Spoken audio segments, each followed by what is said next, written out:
Yo, what's up, people? It's your boy. I'm Chris the Dom One, and I'm back with another video. We're gonna be talking about the Toronto Raptors beating the Philadelphia 76ers, and real fast, real quick, we're gonna be talking about the Denver Nuggets and the Portland Trail Blazers. First of all, I want to say this. I was playing Destiny 2. You know that's my favorite game. And I was playing alongside some other people, some random people. And we was talking, and this was yesterday, well, 2 days ago, Saturday.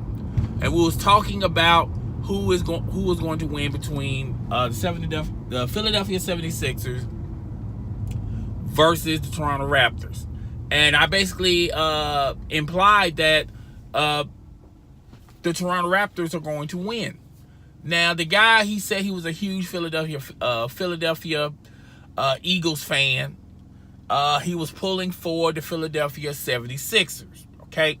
So I guess he was going for the Philadelphia 76ers because I guess he's from Philadelphia, or he's a Philadelphia Eagle fan. He feels like he should represent all Philadelphia sports organizations. I don't know. We didn't go into full details. But basically, I told him the Philadelphia 76ers have no answer for Kawhi Leonard. And Kawhi Leonard, in this generation, is the most clutch player in the NBA. A lot of people want to say a lot of people say it's Steph. A lot of people say it's Kyrie.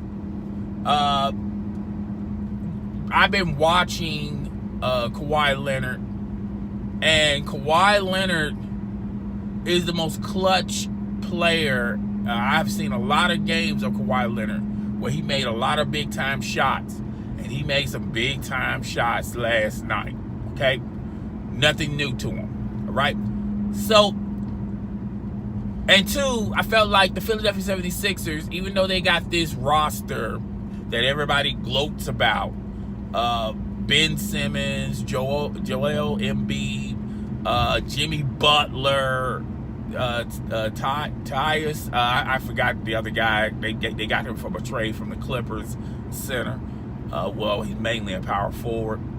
And when you look at the collection of players that they have, they don't have anyone, to me, that it's like 10 seconds left. Who you going to give the ball to? Because those players have issues. Those players, you're going to drink a lot of Pepto-Bismol at night, wondering whoever out of those four players, who's going to make the final shot, and it's going to be a successful final shot. Now, a lot of people think Jimmy Butler is the end-all, be-all. He's the poor man's version of LeBron James. Can play both sides of the ball. And to me, I always stated this, and I stated this in my videos. I stated this in my live streams. I think Jimmy Butler does a lot of decent things, but he's a jack of all trades, master of none. He's pretty good facilitating the ball, and when you're talking about assists, he's pretty decent rebounding. He's pretty decent in scoring. He's pretty decent in defense, but he's not great at any of those things. Okay. And a lot of people think that it's a diss. A lot of people might think that I might have issues with Jimmy Butler, but it's none of that. Jimmy Butler is the type of player that he's pretty good at a lot of those things, but he's not great or a master of one of those things. Okay, and it showed throughout this series. Throughout this series, he had stretches where he was making, he's getting buckets. Okay, throughout this series, he made some stops. Throughout this series, the loose balls and the assists, things like that, trying to help his team out. He had glimpses of those, but he also had glimpses of not scoring very well, not defending very well, and not doing the little things very well. Okay, so you get a mixed bag out of him. You don't know what you're going to get out of him. Joel Embiid You know, his player efficiency is 90, and it's higher than Kawhi Leonard. Kawhi Leonard is a 30. Okay, and I always tell people you can't go by these nerd statistician stats. Okay, because they're gonna end up biting you in the ass. You know, people say men lie, women lie, but numbers don't. Stats do lie. Stats do tend to show you something that's really not there. Okay, and you know, throughout this series, he had some great games, but also he was missing in a lot of games. He was milk carton box missing out a lot of those games. Okay, and a lot of them it wasn't his fault. He had the stomach virus. You know, he had some knick-knack injuries, and pretty much he was ice cold in one game. Okay, so you know that's Joel Embiid. With Simmons, he had he had one game where he scored a lot of points, but then other than that, he was pretty much out of the picture. Okay, so you got a collection of talent that in the off season, they need to step their game up. Simmons needs to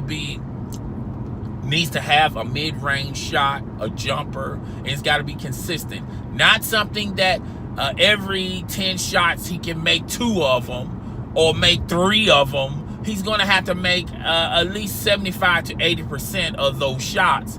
Therefore, the defense is going to have to make adjustments on him.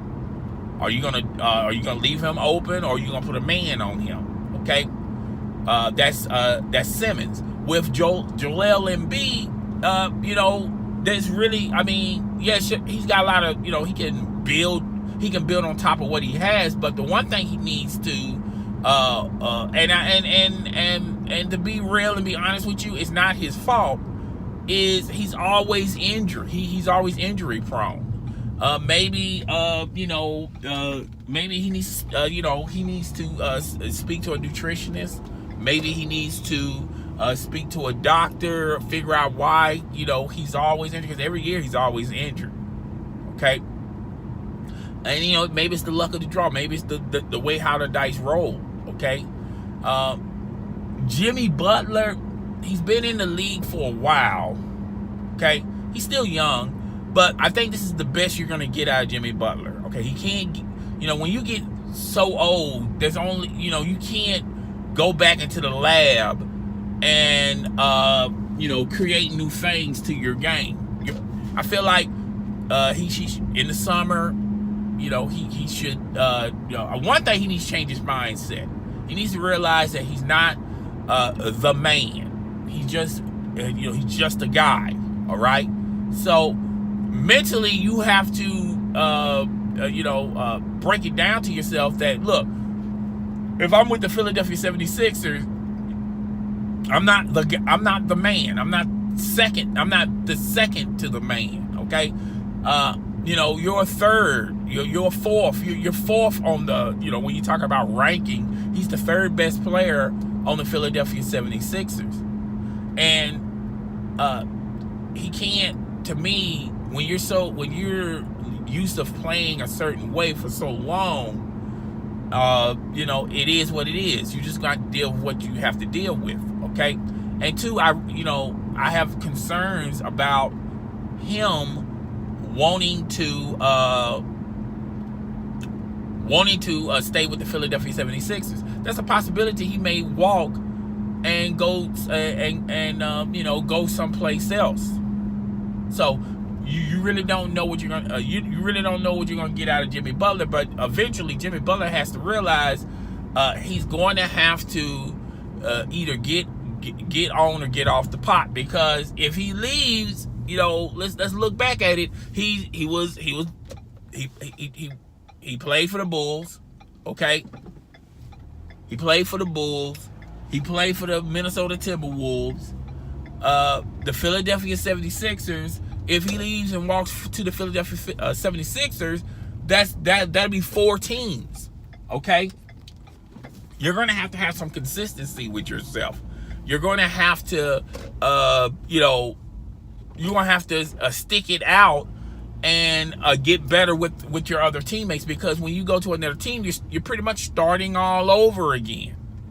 And every time he goes to a team, he's starting all over again. He's trying to figure it out, trying to figure how to fit his talent with the rest of the talent, trying to figure out the team, things of that nature. Okay, so to me, there's a lot of question marks with the Philadelphia 76ers. A lot of people think they should fire Brent Brown. I don't think they should. Okay, and it is what it is. I mean, I think they clearly need another shooter. JJ Redick, where the hell was JJ Redick? Okay, to me, there's a lot of stuff that the Philadelphia 76ers are going to have to work on with this team, with this roster. Do they want to keep this roster? Do they want to trade some pieces to get better assets, to get better pieces? There was a growing concern that Joel Embiid, with his injury resume, you have to make a decision. Do you want to continue with Joel Embiid or Ben Simmons? That's because they're pretty much the same player. They just play two different positions, but they pretty much have the same style set. Okay, it'd be different if Ben Simmons had a mid-range or a jumper consistently. Then you can continue to keep him on the point. Okay, and then both of these players can play on one team, but eventually they have the same talent. They have the same type of style. Okay, so you have to wait and see if Ben Simmons is going to work on his touch on the when you're talking about making jumpers, making shots, okay, and making them consistently. And if he's able to do that, then okay, you can keep both of these players. Both of these players can be your core. But if he digresses and he's not, and his jumper is not consistent, then it's a possibility you're going to have to move him to the 4. Joel Embiid is a center / power forward, but then you got two players with the identical talent. Okay, it's sort of like Chris Webber and Jamal Mashburn. Okay, they tried to work with one another. Okay, and it failed miserably. Okay, because they're pretty much the same player. Okay, where it gotten so where look, they had to do something as far as trading them away. Okay, well, one of them away, I believe it was Chris Webber, but that's pretty much the same scenario you have with Ben Simmons and Joel Embiid. They're pretty much identical. Okay, so unless Ben Simmons work on his touch, past 20 feet past the when you talk about his mid-range shot, if that's the type of stuff that he's going to have to work on in the summer. Okay, and the organization has to come to a conclusion. Are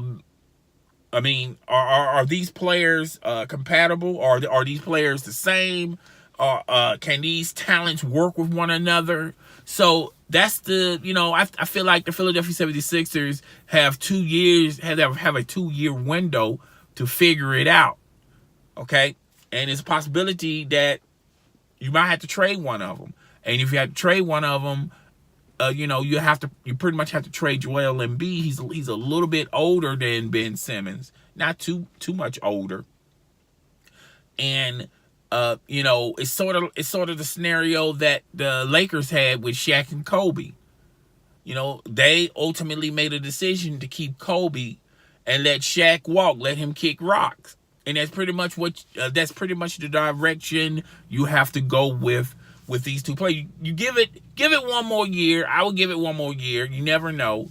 But clearly they need to revamp that roster where you have more shooters. Okay? But that's pretty much it, guys. I didn't get into the Nuggets and the Portland Trail Blazers. I'll probably do that when I come back from the gym. But guys, tell me what you think. Rate, comment, subscribe. It's your boy. I'm up out of here. Deuces.